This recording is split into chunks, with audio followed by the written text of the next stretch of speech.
سے ہوتا ہوا چھاونی کے علاقے میں داخل ہو چکا تھا۔ 7 کالج روڈ پہنچنے والا ہی تھا کہ ایک موڑ سے ایک خالی ٹانگا فوجی سواریوں کو اسٹاف کالج اتار کر نمودار ہوا۔ میں نے فوراً ٹانگے والے کو رکنے کا اشارہ کیا۔ جیب میں ہاتھ ڈال کر جتنے بھی روپے ہاتھ میں آئے میں نے اسے تھما دیے اور اسے تیز اور جلد پرانی حویلی کی طرف چلنے کو کہا۔ ٹانگے والے نے گھوڑے کو اشارہ کیا اور پکی دھلی سڑک پر ٹانگا تیزی سے دوڑنے لگا۔ آس پاس گھنے بادلوں اور کالی گھٹا کی وجہ سے گہری شام جیسا اندھیرا چھانے لگا تھا۔ ایسے میں بجلی جب چمکتی تو یوں لگتا کہ جیسے کسی نے پل بھر کے لیے ماحوس پر کلی سی پھیر دی ہے۔ بادل ویسے بھی زور سے گرج رہے تھے اور برستی بارش کی بوچھاڑ میں بھاگتے ہوئے پانی سے شرابور گھوڑے کے نتنوں سے ہر لیتی سانس کے ساتھ گرم بھاپ کے مرگولے سے اٹھ رہے تھے۔ پکی سڑک سے اتر کر گھوڑا گیلی کچی زمین پر جمے پانی کے گھڑوں کی کیچڑ میں چھپ چھپ کی کرتا ہوا پرانی حویلی کے راستے پر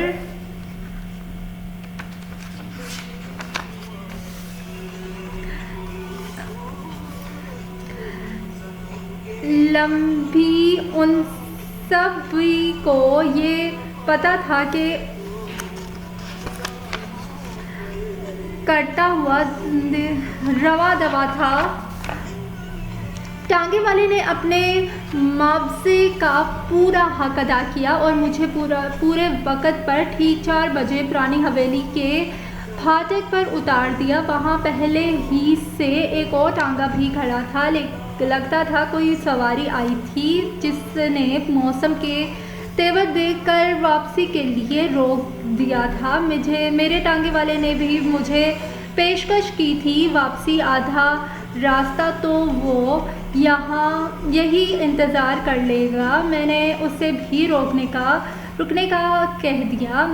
اگر ٹانگے والے آپس میں خوش گپیوں میں مصروف ہو گئے، میں برستی بارش میں لکڑی کا پھاٹک کھول کر حویلی میں داخل ہو گیا۔ ایک عجیب سا سناٹا اور عجیب سی اداسی چھائی ہوئی تھی پورے ماحول میں۔ اچانک حویلی کا پرانا چوکیدار اللہ بخش کسی جانب سے نمودار ہوا۔ مجھے سلام کر کے بتانے لگا کہ نگہت بی بی ابھی گول کمرے کی طرف گئی ہیں۔ پرانی حویلی کے ان سارے پرانے نوکر میرے بچپن کے گواہ تھے اور شاید سب ہی میرے رازدار بھی تھے۔ ان سبھی کو پتا تھا کہ میں نے گھر چھوڑ دیا ہے۔ میں شاکر اور نگہت وغیرہ سے ملنے یہیں آتا ہوں۔ سبھی یہ بھی جانتے تھے کہ میرے گھر والے میری یہاں آمد کے بارے میں باخبر نہیں ہیں۔